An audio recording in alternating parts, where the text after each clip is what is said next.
what shall we say now? Shall we say rebonjour mes amis? Rebonjour mes amis. Rebonjour mes amis. I don't know. Nos amis.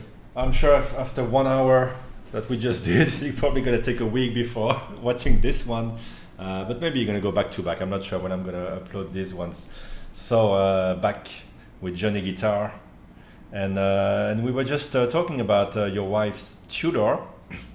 Before we do that, we're gonna say goodbye to the Vacheron Constantin. Let me just put it in the dumpster. Just put it in the dumpster. You can collect it from there. You know, I'm never jealous about anybody else's possessions or wives or whatever, but that's the one thing. Thanks for that.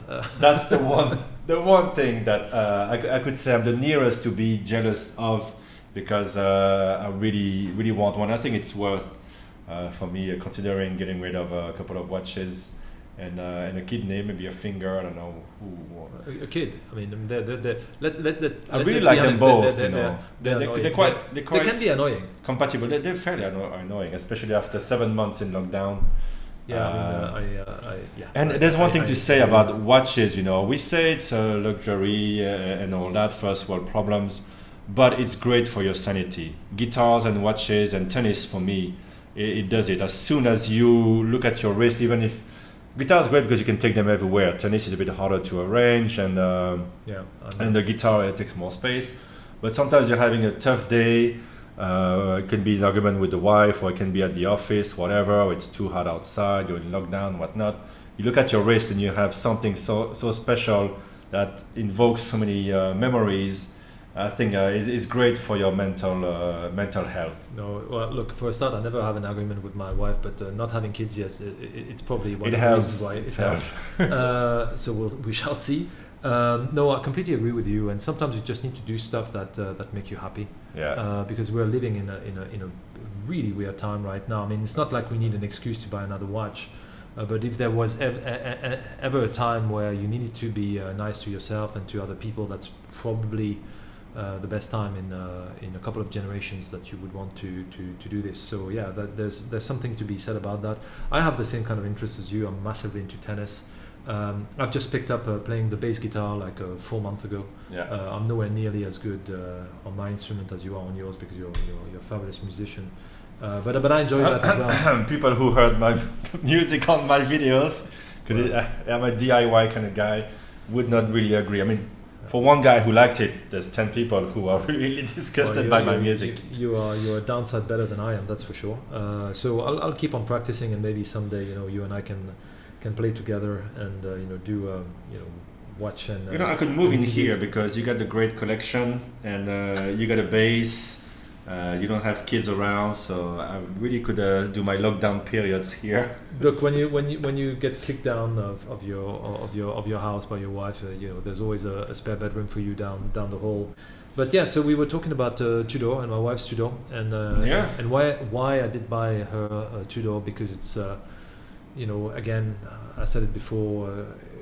I got her a vintage Rolex Datejust two-tone, which is very classic, very elegant, and all that. But by virtue of this watch being 35-ish years old, it's probably not something that you want to abuse too much. It's certainly not something that you would want to take too close to the water. You could, but you would have to make sure that the watch is not pitted in any which way, especially around the gasket inside the case back, because that's where the pitting. You think even if you replace the gaskets, even if they were fresh, there would still be a risk of structural damage? No, I think that if you don't have case pitting around the gaskets, and you change the gaskets, and also importantly, you on an acrylic crystal, you have to change the crystal.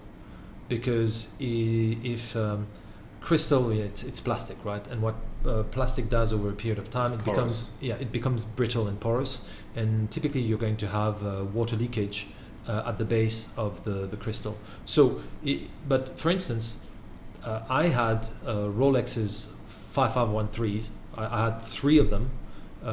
Interestingly enough, all of them with the transitional dial, the one after 1984, because I just loved the look and how the light was going on the shiny dial through the acrylic crystal.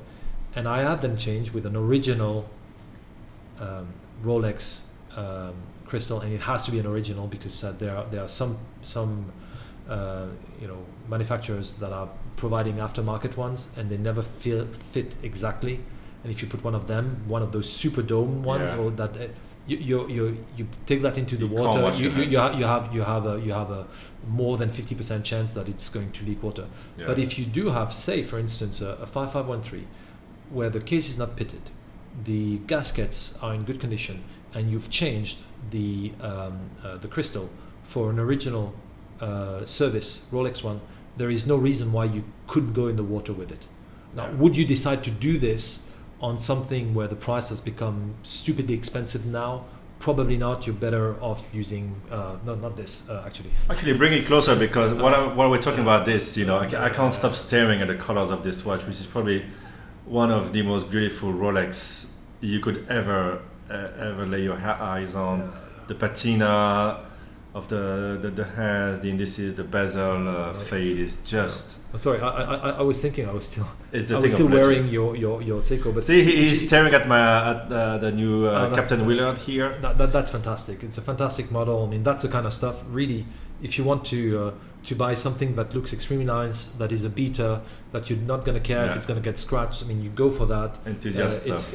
It's a fantastic watch. Great value for money as well. I don't know of any true watch enthusiast who don't like Seiko. Maybe what we'll do, in the next one, we'll talk a little bit about the vintage market and what happened there, and how I got into this in the first place. Because frankly, right now, at the price they're at, I just wouldn't buy them. I simply wouldn't buy them because they're ludicrously expensive, and there's just so many problems. There's just so many Franken watches out there that half of them I wouldn't even trust. You'd have this one you can tell straight away is the real thing, and it's so elegant. It's so thin. And I think people who are getting so excited about the Pepsi and angry they can't get it, if they see this, it just destroys it. That's really interesting, because the 1675 or the 16750 in this case, because that's a quick set with the first generation of transitional dials, so a glossy dial with white gold surroundings. That there's been two versions of this dial. The first one at the end of 83 until 84, and the other one, late 84 until whenever they stopped the watch. I think in the late 80s. But anyway, so it is a remarkably thin watch, because they're kind of cheating a bit, because the crystal is protruding, and that's how they have the space to put. Is that the original one, the crystal? It might have been changed. But that's how you got it. But that's how I got it, Yeah. and I wouldn't know, but I got it pressure tested at 50 meters, and it's good to go. Interesting. So to give people an idea of how prices changed, what's the ballpark price now of a piece like that, and what did you pay for it, more or less? Look, I don't know. It's like, I know that the 1675 right now, without box and paper, and some of them actually in a pretty shocking condition, they're going upwards of $15,000 US. I think they're pretty close to 20,000 right now. The 16750, so the quick set date, especially with this version of a dial, you take a little bit out, because people tend to prefer the vintage look of the painted dial, the matte painted dial. So it's probably a few $1,000s more. But the patina is amazing. But then that's the general thing. Then there's the condition of the watch and the condition. Yeah. So this is original dial. Nothing has been changed on this. I bought it years ago, way long before they become popular or rare or whatnot. The case is as sharp as anything I've seen.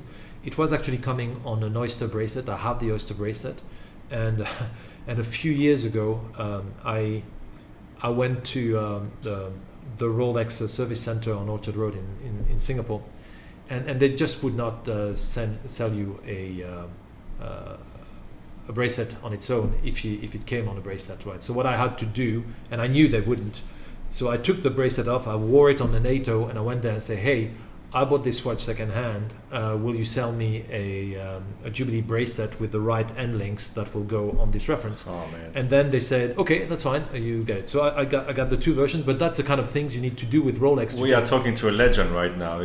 So no, you're talking to. This is the stuff of dreams. No, you're talking to a liar right now. I lied to Rolex to be able to have that thing. I'm gonna beep the whole section right here. But that is on. I'm sure on the Oyster is nice, but on this Jubilee is just. But what was interesting is I bought that when I bought that in this bracelet. Actually, I was already in Hong Kong, so I think I bought this bracelet in 2014, and I had to travel back to Singapore for personal reasons all the time, and that's when I did it because flat out, I mean, Rolex in Hong Kong are just like awful. I mean, there's a bit more flexibility in Singapore. You know, they tend to be more harmonized now, the service centers, but you still have some that have a bit more flexibility than others.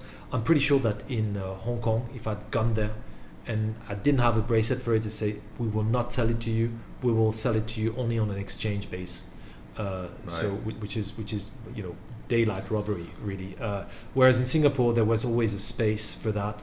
I did this with some Tudors where I got bezels for Tudor watches when I took it off and I say, well, I knocked it and the bezel came out. Can you sell me another poor one? Quality watch you sold me here. So there you go. I demand a refund. So Singapore would still do this kind of stuff. Hong Kong has never done it because there's just so many dodgy things that are happening in Hong Kong when it comes down to the Rolex vintage market. So you have to be seriously careful. So I bought that 6-7 years ago, way before the entire craze of you have a Pepsi on the Jubilee and so all would that. you say it cost you half what they are now? What was the increase in the market? Look. If you want to get off the wrist, I'll show you the camera. So we'll come back to Tudor in a second, because I think it's interesting, the story of this watch, because it also shows what some of the things that are happening in the vintage market. Originally, I had a 1675, so the non-quickset date, which I bought around 2003 or 2004 at the latest, and I bought that for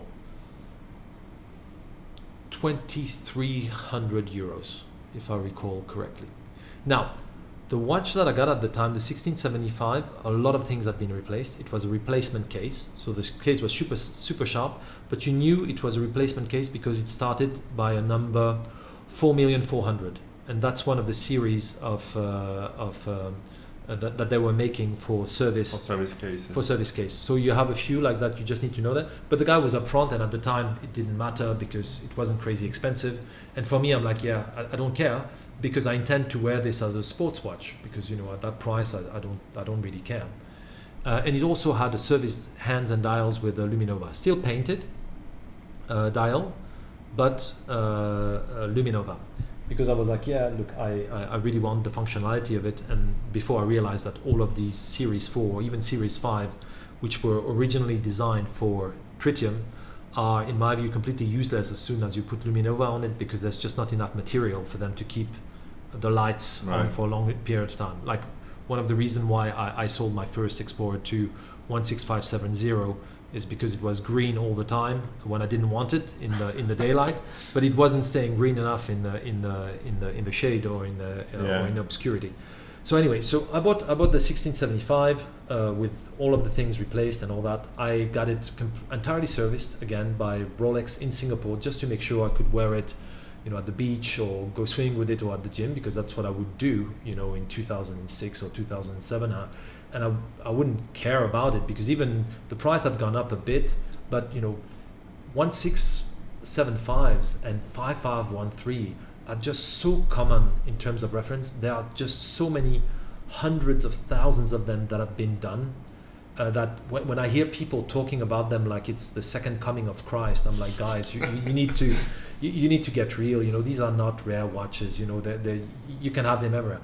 You don't find as many of them right now because everybody who owns them don't resell them, because everybody think that they have a lottery ticket, and that in Yeah. 5 years' time it's going to double.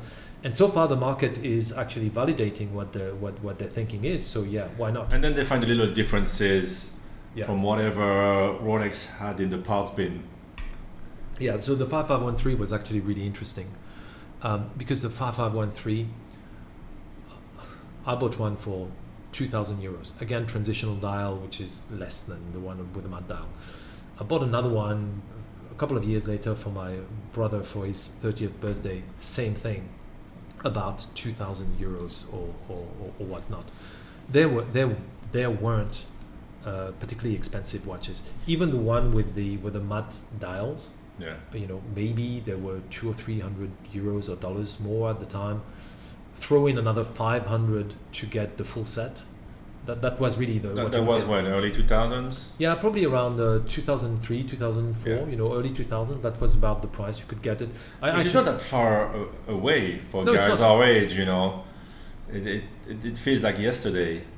Yeah, no, I found We can still remember what was happening in those days. I know absolutely, but I remember when I bought the 1675 with everything changed. At that time, I was looking at a watch from Hong Kong, full set 1675, and I remember the email from the guy, and that was in 2004, and he was selling it for $2,800 US dollars. So they were not more hip to the potential of increasing prices in Hong Kong, which is the Rolex market than anywhere else. No, they weren't. They were very, these are very common watches. If you want a Milgauss 1019 vintage, these were always rare watches because they were not popular, and that's been expensive for a very long time. The Explorer 2 1655 Freccione was not a popular model. They have been expensive for a long time. Even when I got interested into watch, like really interested into watch, around 2000, and then they were probably already about $6,000 or $7,000 US dollars, which was for me at the time like quite a lot of money. But the 5513, then it was hilarious because at that time I was probably spending about an hour a day on a vintage Rolex forum. A great source of knowledge, Rolex forum and vintage Rolex forum. You can learn a lot there. But vintage Rolex forum, half the guys there are watch dealers. And you could see what happened there in terms of there was all these guys saying like, damn, the 1655, the red Submariners or double red Sea Dwellers, the price has gone up so much, and I've got like 20, 55, 13. How am I going to be able to sex it up just so that it gets more attention and I can sell it more? And then they looked at, there's dials variations. So then they went into, okay, there's a maxi dial. And then they started to make stories, which they are absolutely not capable of proving, about, the maxi dial, the plots. It's because it's the same kind of dial that some military, offices ordered. Prove it, they count, right? So they just make that thing, and then it's like Mark 1, Mark 2, Mark 3, Mark 4, Mark 5, etc. So you take something that is very, very, very common, and you segment it in such a way that they look incredibly rare and desirable, and it worked. It really, really worked, because the prices for those matte dial models started to shoot up about 2006, 2007. Then with the GFC, you had they probably lost a little bit. And then from 2012, it started to go up slightly. And then the last 3 years or 4 years, I think it's gone crazy. Like even the transitional ones, which have like the spider dial, which is a massive defect that pretty much all of the Rolex sports model had in the mid 2000 when they were introduced. That's actually one of the rare watches you're going to find from that era that doesn't have it. But they all have some kind of defect. It's either spiders, so cracks in the dial, or it becomes a little bit grainy, a little bit matte, but it's not stable in time. The paint coating was not stable, and spider dial 5513 or 16750. Everybody was laughing at it a few years ago, saying, "Well, it's garbage. I mean, you got a broken watch." And now, it's like it's a big thing. Oh, it's a spider dial. You should really spend, $5,000 more for it. So for me, it's hilarious because I know how it started with these things, and I don't think too much about it. So sorry if it gets really protracted, but I got a 1675. Bring it to that I bought in Paris, brought it to Singapore. A few years down the road, had it serviced in Singapore, so I have the paper showing that there was a service on that watch, and it already had from before a service dial and a service case. And I went to a second-hand watch dealer in Singapore and I said, look, I'm a little bit over it, and I'd actually like something with a tritium dial. And do you have a GMT Master, which would be of that like that? Say, yeah, but I can't exchange a 1675 with a tritium dial with something that has a replaced case and replaced dial. So the only thing I can propose to you is this transitional model, which is a little bit less valuable, so we can have a straight exchange on this. I'm like, okay. I looked at the patina, I looked at the case. I had the case back open to check that there was no rust on it, and it was just so sharp. It was not on this bezel because I've got a few of those, but it for me it was just as crisp. The bracelet had no play in it at all. So I'm like, yeah, this is really great. So I'll just get it. What the guy did, he was sitting on a few 1675 matte dials. He was sitting on a few handsets, probably some that would match the dial. What he did, he put these spare dials and hands that he had on the watch and sold it as if it was all original, and he said, okay, so it's a 4 million series, so it's about 1978 or something. He knew full well, because I told him that it was a replaced case, and he knows enough about that he knew that it was a replacement case, but it wasn't advertised as that. It was advertised as if it was something from that period. And then he even said it even has the service paper from Rolex with it. It's been serviced, which was a way for him to say, oh look, Rolex, it was checked. It was checked by Rolex. So all of that. So that's the kind of stuff the ultimate deception dealers do, which is the reason why I, except for very, very few shops, I have zero level of trust in most shops these days. I would trust a fellow collector that I've known for years and who's had it for a year, and then I'd know what it is. Even people who know really well the market is still not immune to risk. And actually was just advising someone who wants to buy his birth year watch, and that meaning in the 60s, his birth year Rolex, just don't do it, because you know nothing about it, and you're gonna spend a lot for what you can't even really wear carefree, But it's a great story, and it's a great. You can do this, but buy yourself a date just 1601 or 16014, which are not tremendously expensive. You can probably find one of your birthday. Yeah, don't go crazy. Don't go crazy. I mean, don't go unless for, the seller is a million, is a really great reputation and very sure what he's selling, but that's going to cost you. Even some of them can be full. So, there was a very sad story a few years ago of James Darling, who wrote one of the reference books in Rolex, who got sued by someone for selling something which parts which weren't original. So I can't imagine for a moment that a guy like James Darling would sell, a Franken watch willingly or knowingly, just because it would ruin his reputation. It did damage him. And I'm sure he would have been happy to exchange, give the money back. Yeah, but people love to make a big fuss on forums and make themselves interesting when they manage to catch someone who has a reputation doing a mistake, while most people are totally know very little, are anonymous, and suddenly you can feel important trashing someone's reputation on a website. I felt terribly sorry for him, because he had been in the business for 20 or 30 years by that time. He's one of the most knowledgeable guys in the business, but even the point is, even he can get fooled, and I think it was for a big crown Submariner. I don't know if it was a 6538 or whatnot, but it can happen. So you have to be extremely careful. You need to do your due diligence, and you need to buy the seller. I think that's really the message there. Now the thing is, with our eyes and our knowledge of today, or how we've been influenced, this is one of the most beautiful things you can buy in a Rolex vintage world. But back then, did you think this was it? This was I mean, it seems like it was a very casual swap buying experience. It was not like, oh, you are getting one of the holy grails of tomorrow. No, right? I mean, come on. It's like you're buying an old thing, but it's a nice one, but nothing special. Again, if you're talking about a Rolex Submariner or a GMT Master from the 50s or the early 60s, where it's on a gilt dial, impeccable condition, the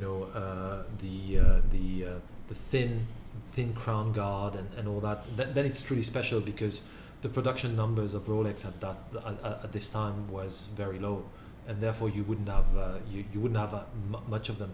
But you buy stuff from the 70s and the 80s, they were already producing, in the hundreds of thousands of watts. Maybe not, it's been said right now that it's close to a million, and I don't know if it was 100,000 at a time or 200,000 or whatnot, but it was already a large production, and those models are not rare. You can find them.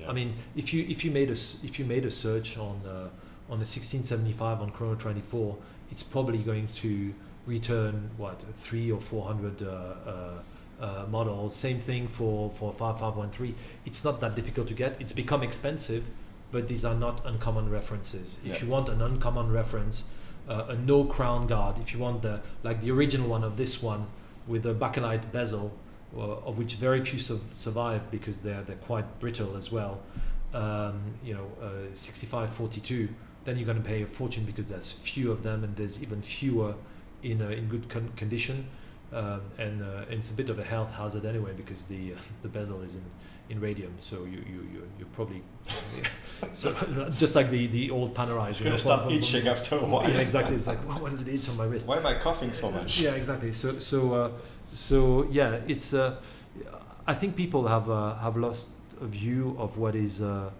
truly special and rare, and some of the things that are more common, and it's just because of the hype and just this massive herd mentality that's been spawned by social media, because everybody's got exactly. So I'm not saying that people shouldn't buy them, but just be careful what you buy, and make sure the price is right and get it checked. Whatever it is, they're not making them anymore. So even the ones that were made in the thousands, as the hobby expands and more people get hip to it and recognize the beauty of it.